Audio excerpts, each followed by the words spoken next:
Howdy, dudes and dudettes. It's your main man, Illegal Texan, coming back at you again live. Well, not live, I'm not streaming, but I'm recording. Hey. Coming back at you with another video. This one is different. It's an NTG related. Sadly, not a game of Untapped with a buddy. Me and Raven have different schedules going on with different lives. He's busy with his own things. I'm busy with my own thing. He's not gonna be free whenever I want him to be. Maybe with someone else, I could probably make videos of like MTG with, but so far, he's doing his own stuff. Nothing serious. It's just life, you know. He's just he's got his own schedule. Also, he's just bad and he's very chicken. He's terrible at MTG Commander. He needs to get good, and he doesn't want to lose to me because. If you saw how the last Untapped video went, it's clearly I beat him. Just watch the first half of the match. Don't watch the second round. That's fake news, and I'm clearly the superior MTG Commander player. Anyway, I'm so humble, guys. Instead, I'm doing a deck list of my first commander, the Swarmlord, if you can see. I've mostly been inspired off of Deck Tech for Decks, PubShot MTG, and Better Commander. And that's just Better Commander, brother. Anyway, but both in how it's not as edited as his, but both in through these videos. And also how they influenced my decks, and most of those three guys inspired me on what to add to this deck. So shout out to those guys. I'll put a link in the description and hopefully an ad symbol. Hopefully so that they acknowledge me. Anyway, so I'm gonna get into the Swarmlord and what I build around him. So the Swarmlord, he is a 3 green, blue, red. He's a Tyrannid. He's a 5/5, and his first ability, Rapid Regeneration. He enters the battlefield with 2+1/+1 counters for each time he's summoned from the command zone. His second ability, Xenos Cunning. Whenever a creature I get with a counter on it dies, I draw a card. So pretty much, first ability explained. When he first enters, he's straight up a 7/7, very strong, very big, and it increases with each time with an additional two times. So he goes from a 7 to a 9 to a I'm so bad at math to 11 to a 13, and he gets just really big. And at some points, some past games, I got him to like a 20, 21 or something. I don't know. Very cool. Sadly about this guy, he's already expensive as is, since he's a 6 mana value. And depending on how good your opponents are, he just gets way more expensive due to the commander tax. So he goes from a 6 to a 8, and then to a 10, and then so to counter that, I gotta get a bunch of ramp and a bunch of land fetches and other such cards to help me get him out easier and faster. And as for his first ability, I get like cards that would help him get more counters on it whenever he comes in. Which I'll show later on, and his second ability, which is whenever a creature dies, I can draw a card on it, which is really good, especially if some dingus Einstein plays a board wipe, and I can draw a lot of cards. And this also works on him, so whenever my Swarmlord dies, I draw an additional card. I really like the Swarmlord because he's a reliable creature. His effects are really cool. It makes me rely on him. Like throughout the game, I don't need to care about the commander tax because he always comes back stronger and better. And whenever he dies on exile. So if someone plays Swords to Plowshares, it's like kind of a fucking fart in the face. But I get a card off him, and depending on how many creatures I have with counters on them, I'm gonna have a big hand by the end of it. So I don't really lose anything. I really like Swarmlord. He's such a reliable guy, and he's my first commander, and I really like him. Honestly, really cool creature. Commander, legendary, whatever. I really like him. As for the other commander that came with the precon, I took a while to make a deck off her, Magus Lucia or something.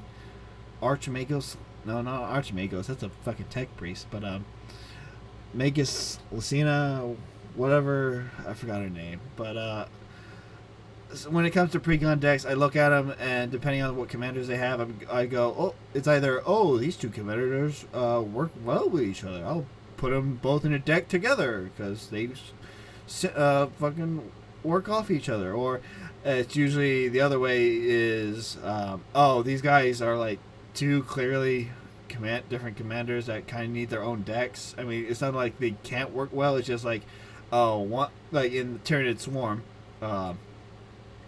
the Swarmlord is the Swarmlord, not Swarm. Wait, Tyrannus Swarmlord. Okay, that's a mix-up.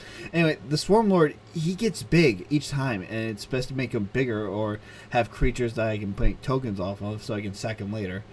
But Lucia is X costs. X gonna give it to you. X gonna give it to you.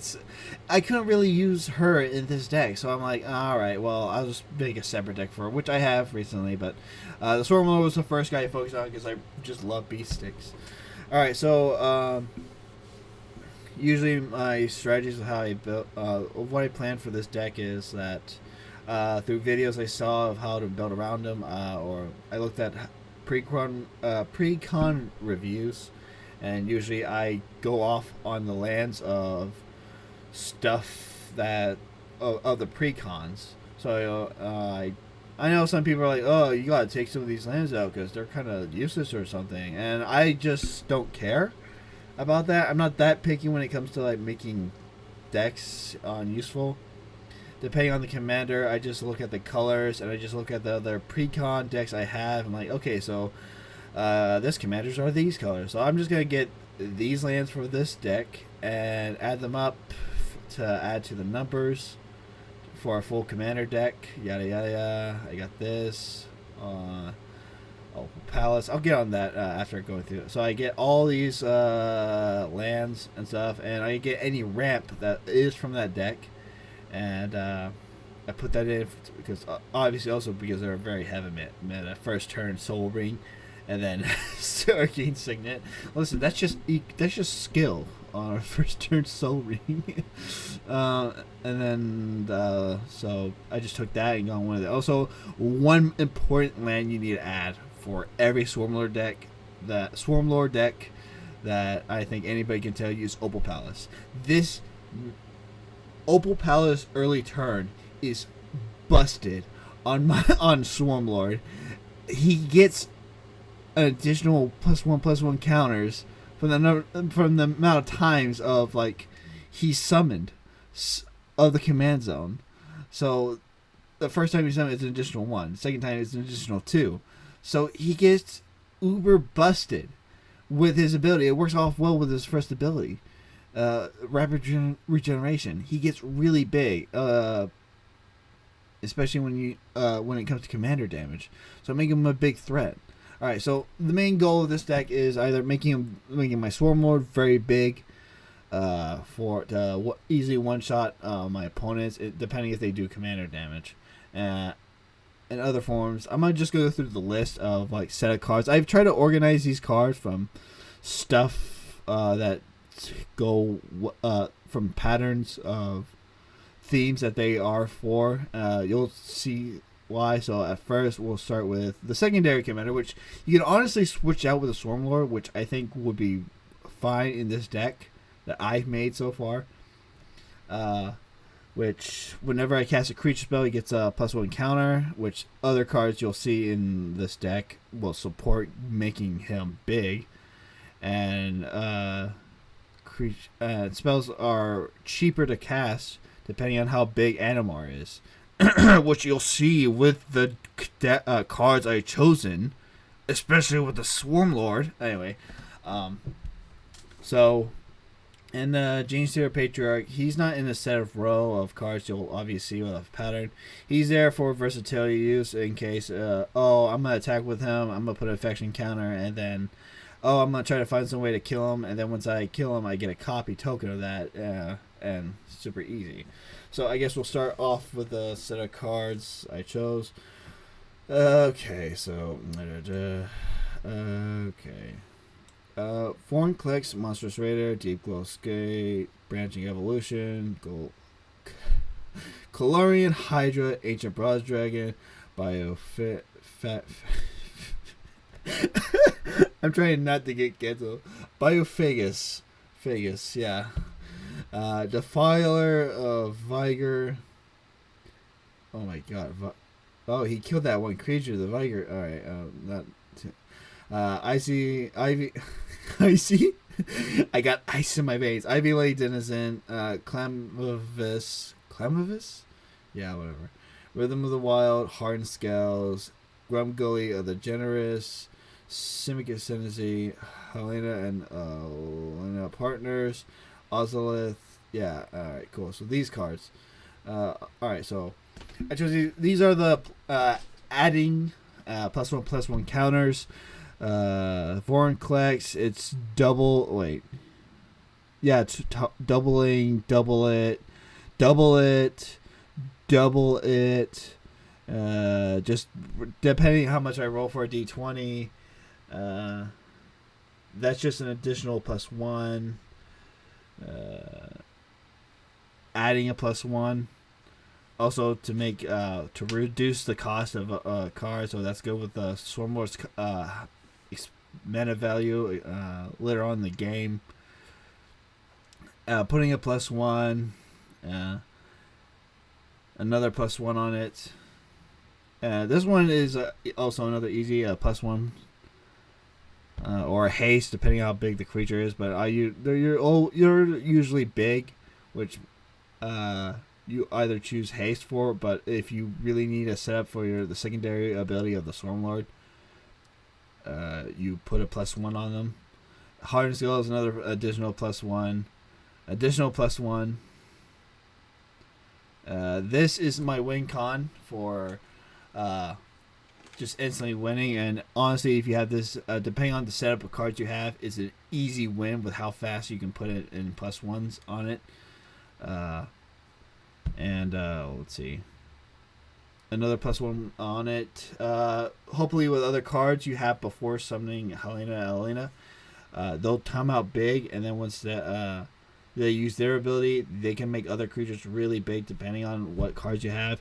And the Ozolith, that's just in case whenever a creature dies, depending on how big they are, their +1/+1 counters are put onto the Ozolith. I can put the Ozolith on other stuff, especially if I summon my Swarmlord and then they turn out really big. Okay, so the set of cards I just said, I got doubling big beat sticks. Well, they're not big, it's just it makes them big. I got doubling and the rolling of the d20. I need to get dice, but it's a d20, so you'll probably get a lot of +1/+1 counters. And even if it's under 10, like in Magic, that's like very big, depending on what you get. And that one, though, it's going to be a bad day for me. This is Mana Rock, pretty much. Oh. And to add +1/+1 counters to the creatures I summon with that floating green mana. This is to reduce the cost of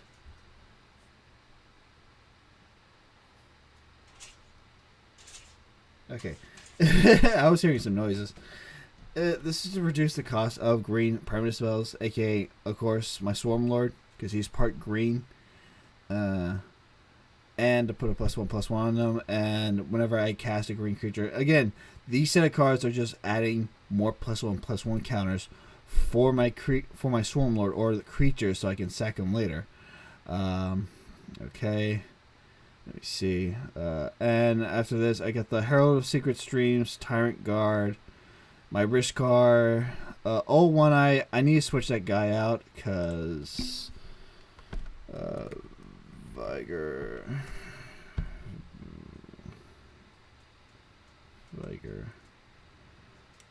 I'm using my One Eye for a different deck, and I hear scratching him from my on my door for my dog. I don't know if y'all can hear that, but My dog says hi. Let's see. So Rishkar, Tyrannid Prime, Winged Hive Tyrant, Champion of Landbolt, Spiring Call. Wait a minute. Yeah, wait. Did I have a brain fart? Did I lose track of what I was doing? Oh, that's Rashkar. Another Rashkar card. I'm losing track and focus. Okay, hold on. Oh my god. I was distracted by my dog. Alright, so pretty much the cards I just sort of listed, if I can remember. They are the counter creature supports. They support the creatures that have +1/+1 counters to help out a lot, either for making my creatures unblockable or in case I need a sack, in case I really need to save my creatures depending on what's going to happen, like damn board wipe, or one of my creatures are going to die. My Swarmlord, who I already summoned so many times or something, I'm going to sack him, and Tyrant Guard is going to come out with a +1/+1. So not only am I going to protect my creatures, I'll get a card off him. Rishkar, he comes in. He pretty much turns all the creatures I have into mana rocks to get green mana. Viger, I think I put in the wrong spot. This was a mid change, but I based these decks in untap on decks I have in real life. I did order Vigor. I just need to switch out one. I'm gonna put him in a different deck that you guys might see depending on whenever I play with somebody else, I guess. So I've got to move Vigar somewhere else. And Tyrannid Prime, he is busted in this deck. He gives creatures evolve. He gets a +1/+1 whenever a creature bigger than him comes into the field. And when he's big enough... Wait, no. Brain fart. Oh my god. Other creatures that I have that will get evolve, and when creatures bigger than them come in too, they get a +1/+1, and so on and so on. Meaning any other cards that support +1/+1s or cards that add an additional +1/+1, as I showed the other set. These guys will make them already stupid big. Flying in haste. So, depending on what cards I have that give an additional +1/+1 when creatures enter, they will have haste and they will instantly attack and they can fly. And already, even if they didn't, they were already there before the Winged Hive Tyrant enters. They will have flying, and that makes them a big threat and harder to block. So.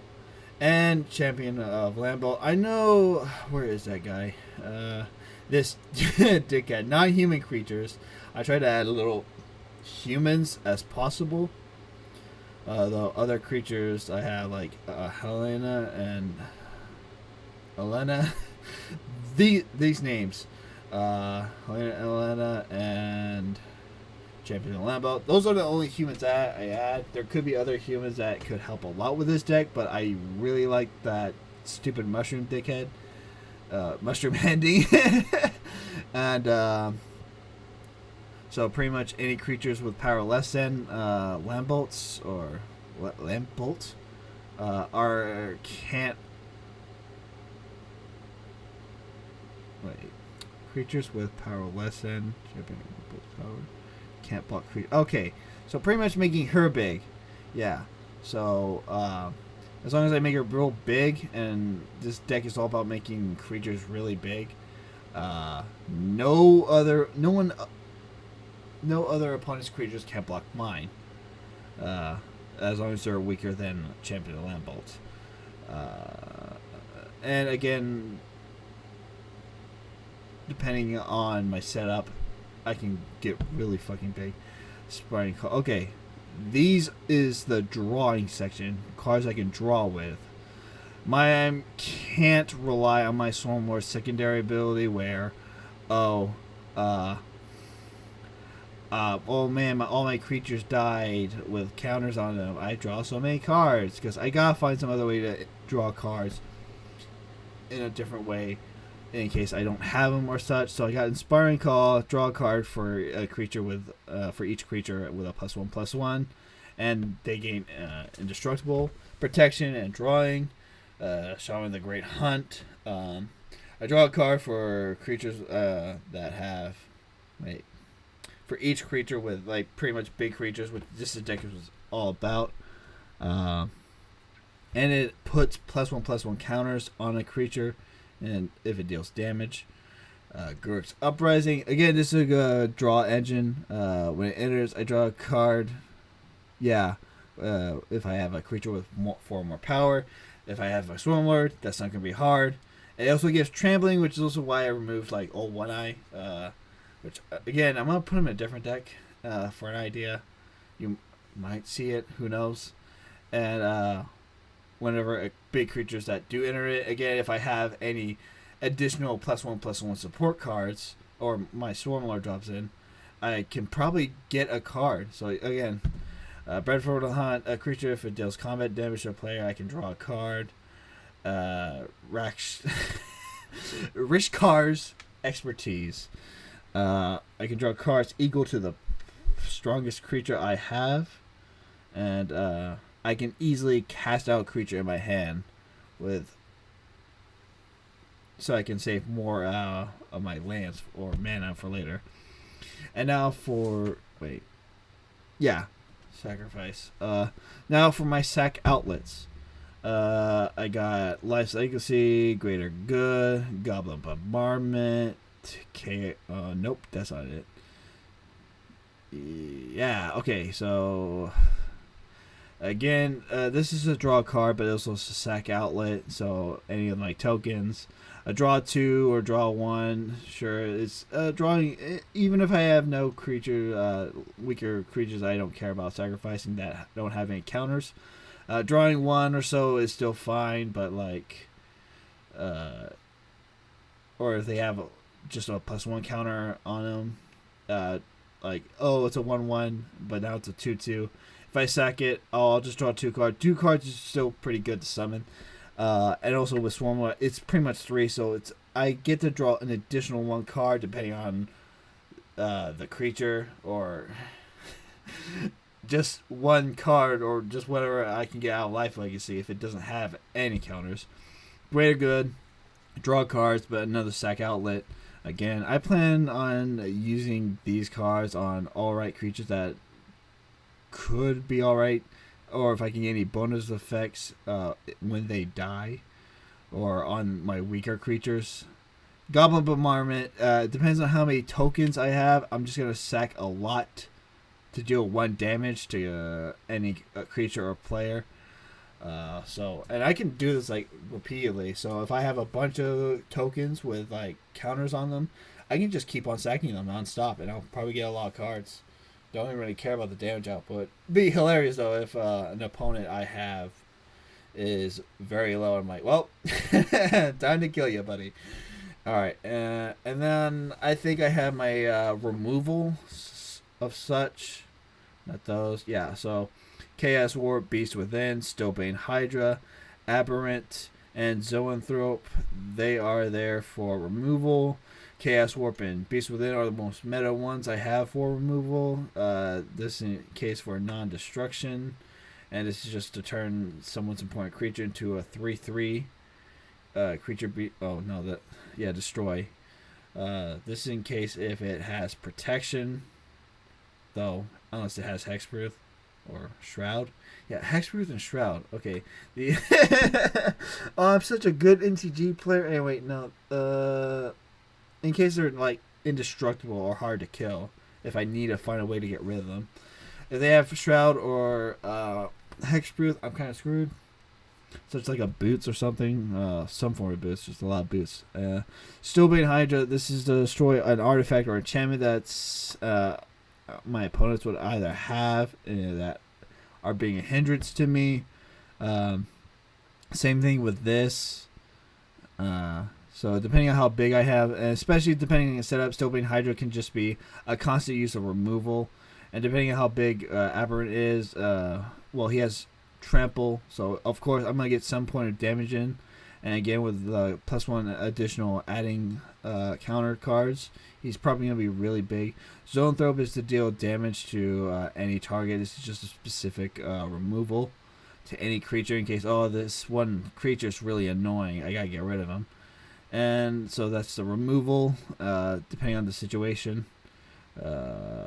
Alright, and for the token makers, Tarmogon Swarm, Herd Bailiff, Dragon Broodmother, Tyranid Harridan, Chasm Stalker, yeah, that's not important. Tervagon, again with the additional +1/+1 support cards. Depending on my setup, he's going to come out really big, and depending on how many lands I have, I'm going to make a lot of tokens depending on how much damage to a player he does. And he already has trample. Okay, that's cool. And Termagant Swarm, depending on how many counters I put on him, how much land I spend, and how much additional counters he'll get from any of my support cards. I'm gonna get a number of like +1/+1 green Tyranid tokens, and again, depending on the counter support cards, those tokens are gonna get like counters too, meaning they will be really, really big.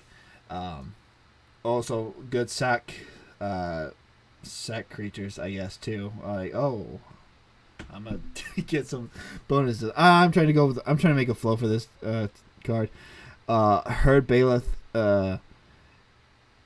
Instead of like your easy sacrifice token, it's a 4/4 token maker, which 4/4s are really good for making a threatening board. So again, one or more +1/+1 counters. So when he enters, or if I have a card that just targets him to put up +1/+1 counters, I'm gonna get a 4/4 green beast token. Also, to put a pause on this, there is a card that syncs well with my Herald Beast, whatever his name was, I can't memorize it. Ivy League Denizen. Whenever another green creature enters the battlefield under my control, I can put a +1/+1 counter to it. So, where is he? I am blind. Herd Bailiff. So, Ivy League Denizen got put +1/+1 on him. He makes a green 4/4 beast creature token. It enters. Another reason to put a +1/+1 counter on him. Cycle, repeat. I pretty much have an infinite number of like 4/4s coming in, and I can make as much as I want. So again, depending on the setup, this could be really busted, really broken. Dragon Broodmother. Again, another token generator. Everybody loves this card with Swarmlord. Let me see. I'm trying to reread it because at times I get confused with Devour. Play with twice that many. Okay, so this is to make very beefy tokens, or not at all. Like, I can choose to sacrifice any creatures. Depending on how many creatures you have, you don't need to. Depending on the setup of like support counter cards you have. God, counters +1/+1 counter cards you have. So those 1/1s, depending on your layout, are gonna already come in big. Depending on how many tokens that you're willing to sack, you can sack them, and if someone wants out, you can draw a lot of cards. Tyranid Harridan, the only support, the only Tyranid support card in Tyranid Swarm, and I'm kind of mad at it, but whatever, I'm not mad. It has flying, so it can easily like deal damage, and when it does, I can make a 1/1. And my Swarm will be pretty big, and depending on whatever support cards like trampling, like the Uprising, I'm gonna be dealing damage. I already have other Tyranid cards that deal damage. Such as like Tervagon, or my Aberrant. I don't know. I forgot any other those damn stupid creatures. But yeah, Tyranid Harridan, a good token maker. He already has flying other, depending on whatever setup for other Tyranid cards I have in here. Chasm Stalker, I can put a +1/+1 on him whenever I draw a card. There's a lot of form of like drawing cards within this deck, cards that help me draw. So he's gonna get big, and again, depending on the layout, he is gonna get big. And then I can create a 1/1 token on the number of counters on Chasm Stalker. A good sack choice, or to just set off the die. Forgotten Agent. This is just something I can make big, or make other creatures big, like my Swarmlord. Depending on my layout, and whenever he gets a +1/+1 counter, he's gonna get more than just one. So I don't know what set I put him in. I should have put him like my Forgotten Agent in the fucking support counters creatures or something. Anyway, my Sakurai Tribe Elder. I can sacrifice. Okay, so let me see. Pure Strain, Jane Stealer, Fertilid, Rampant Rejuvenator, Kodamas Reach, Cultivate. Yeah, those cards. So my Sakura Tribe Elder, they're pretty much ramp. This is the land fetch. This is just to get stuff to like, depending on when I draw these cards, to get stuff real fast. So if I can put a +1/+1 on the Elder, I can draw a card when he dies, when I sack him, and get a basic land tapped. My Pure Strain Gene Stealer, he enters with 2 +1/+1 counters. Again, depending on my layout, he's going to get more. And I can remove them whenever he attacks. If I do, I can put a basic land. And on doing so, I can just recycle it. Let me see. Fertilid, he enters with... This is just pretty much Pure Strain Gene Stealer. I can just remove 1/1 counter on him, and target player can search for it. Oh, this is like a teamwork card in case, but that... or politics. I can put on the battlefield, shuffle. So if I find some way to like put more +1/+1, these guys are like recyclable, pretty much. Rampant Rejuvenator. This is find ways to make him big, and then sack him when he's like very big. This is just to get a lot of fucking basic lands. Depending on how big you make him, you're gonna get a lot of lands, or hope to get them early. Kodamas Reach, Cultivate, those are just your basic fetch lands, or fetch lands? No, not fetch lands, or ramp. I'm just going to call these ramp cards to get your basic land cards. Eternal Witness. Okay, so for the other next set, Eternal Witness, Retreat to Kazandu, Elixir of Immortality, Lily Bowen, Raging Grandma. Hello, sweetie. Get behind Grandma. Say hello to Uncle Leo. What do you think of my impression of Lily? I actually get into voice acting. Anyway, let's see. River Kelpie, Fury Stoke Giant, Ariophis, Woodful Primus, Scuzzback Marauders. Yeah, Scuzzback Marauders. Alright, so these set of cards, there's not a clear theme. These cards are my drag this out or like get stuff from the graveyard easily. Another card that would fit well with this, if I can find them, is my Vigor. Damage put a +1/+1 counters, helping my creatures get big for every damage prevented from Vigor. Also, when he dies, I can shuffle into the owner. This is also to drag it. Alright, so the cards I just like highlighted or pointed out are to drag the match as longer as I can. To explain why Vigor, because I can make him really, really big. God, this is awkward. Yeah.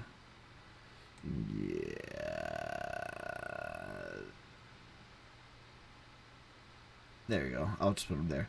Alright, so explain this. An eternal one is just to retrieve any specific cards or any creatures I sack, or like very big guys from my graveyard to my hand. Or in case Elixir of Mortality fails, I'm going to get that back. And Elixir, if it's like countered, and Elixir of Immortality, I can gain 5 life, which that is supposed to help me stay longer in the game. But that's not important. The more important part is the shuffle the card itself and my graveyard back into my deck. So that with Eternal Witness, if that fails, Eternal Witness is going to help me get that card back. But this is just in case stuff has really went bad, like, oh, they're middle to me, or I got some important creatures I need to get back out, or something. This is just to help me drag out, gain 5 gain 5 life. Retreat of Gazandu. This is adding, putting a +1/+1 counter on the creatures whenever land happens. I can either choose one. I took this mostly for the land, but also to gain 2 life in case, I'm really low. The Retreat of Gazandu and Elixir are kind of, and this one are kind of useless when it comes to commander damage. But if you're not doing commander damage, I think this is gonna be a deck that really drags out a match. Let me see. He just goes back into the deck. When he's out, he's just gonna prevent any damage that kills my creatures and make them big. Or if they have infect, or putting -1 damage, -1 counters on them, they're just gonna stay the same, I think. But this is just to make my creatures harder to kill through combat. And they would already be big. So this is also drag out the games. And Lily Bowen enters with 2+1/+1 counters. Vigilance, stay strong. Depending on the amount of +1/+1 counters, I just get if it's 16. If it's more than 16, I can remove all those +1/+1 counters, and I can get 1 life for each one removed. -1. Get rid of all +1/+1 counters except 1. Oh my god, I'm so good at reading. Meaning I get a lot of life. So this beats Elixir of Mortality and Retreat to Gazandu. And yeah, to drag out the game through either giving me more life, health, or make my creatures harder, or recycling cards, pretty much. And then these cards: River Kelpie, Fury Stoked Giant, Airy Office, Woodfall Primus, Scuzzback Marauders. I did choose these guys because of their abilities, but mostly this is also a part of this, but they're in a separate set, the Persist set. They're there because if they die, they come back to the field with a -1 counter on them. So if they were to die with that -1 counter, I would still draw a card off them. Meaning they're of use. But depending on my layout of the cards I have, those -1 counters are going to be completely gone. They're going to be back to their normal stats, or they're going to be bigger. And because they'll be, and because of that, it's like a recycle. So if these guys die, they'll come back with -1 counters, and depending on the cards I have, like, well, I'm going to add a +1/+1 counter somehow, depending on my layout. They're going to be big. They're gonna, and when they die, they're gonna come back again. So these is just a set of my persist creatures. So the cards I just told you guys, they are just to drag the game out, depending on the layout. But that's not the main goal. It's just having big creatures and throwing at them and such. Birthing pod is to sack a creature, another sack outlet, and it's to sacrifice it and get pretty much bigger creatures on it or such. And yeah, I think that's it. How much time did I spend on this? 39. Okay. So that's the deck list for my Swarmlord. Again, you could switch it out and put in Animar, Soul of Elements, but so far the main strategy of this, either commander damage from my Swarmlord, depending on how big I have them, set my tokens and such, so I can sack them and draw cards on them depending on my layout. Again, this is all based on the layout of your cards and how you what you can build up, and depending on if the stars have lined, and I have all the setup, I can probably drag out any game of Commander very long. Again, minus Commander damage. If I can't really like heal, recover from Commander damage, these cards won't help. But if you're like me or Raven, you could like play games that don't care about Commander damage, and then you're just gonna make your friends hate you. So this is my Swarmlord, my first commander. I really like playing him. I really like the simple thing of like building big monsters, swinging at them, and just I find him very reliable. His abilities are just something you can like fall on. He always comes back stronger, and whenever other creatures with counters or himself, you draw cards off him, so you don't need to really worry about him. So yeah, these are the cards I've built around. I've got my adding additional +1/+1s. I got my supporting counters creatures. I got my draw setups, removal pretty much, token makers, and just random big guy, or to make him big. I really need to organize this layout. Deck. I got land ramp. I got my dragging out bullshit. Persist creatures, lands, and again, as I said, Opal Palace is golden for the Swarmlord. If you have Opal Palace in a real early hand or draw them early in the early game, you're gonna make Swarmlord really damn big. It is funny. Some stories I can make with this game, with this the Swarmlord, with Raven, most of the time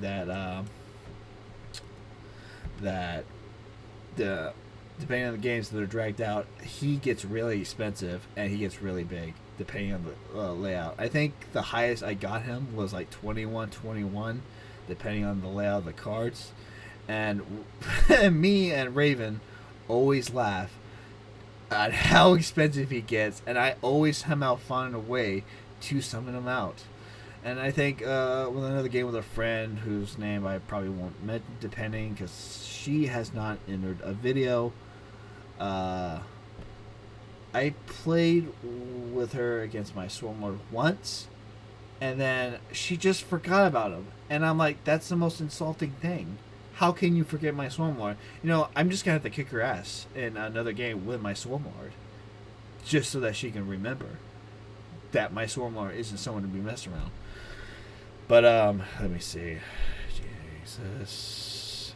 43. Alright, I played enough. I put enough time in this. I was hoping to make a shorter video of this, but I had to do a bunch of remakes, and I did drag out a bit, depending on some of the cards. I really did not figure out something script-wise or rehearse these things better in the future. But so far, yeah, this is my deck list for my Swarmlord. So yeah, I really like it. He's not impossible to me be, but this is just something this is just my favorite card, Swarmlord. Branching Evolution. I love the artwork of this, but yeah, I really need to test this out some more, or at least make more videos with my friends with them to have more fun. Well, yeah, this is the Swarmlord. Again, shout out for Tech for Decks. Better Commander, brother. That's Better Commander. Yeah. And Pups on MTG for being most of the YouTubers that helped me build this deck and for making me want to make a deckless video. Again, to be honest, this is a slot because I really couldn't think of anything. And mostly I'm trying to figure out how to make more YouTube shorts of my past videos. I have a lot, and I need to get into practice more with them. I just need to make a real video to at least to update my YouTube channel or something, or keep up with the times. I don't know what I'm getting at.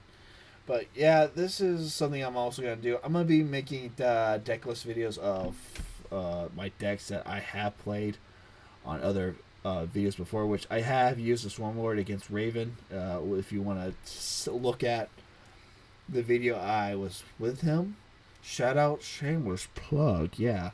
But yeah, no, I think I'm gonna go with this video that I've recorded so far. So much I gotta rehearse and mentally script wise my setup, so I'll take this to lesson next time. But yeah, this is my Swarmlord, my first commander, and my first deck list I make. So yeah,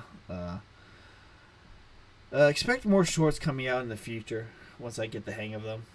I've been real busy with work, my personal work and such, with this new schedule. So yeah, hope to see you guys later, and hope you enjoy this video. This is Illegal Texan signing off. See you later.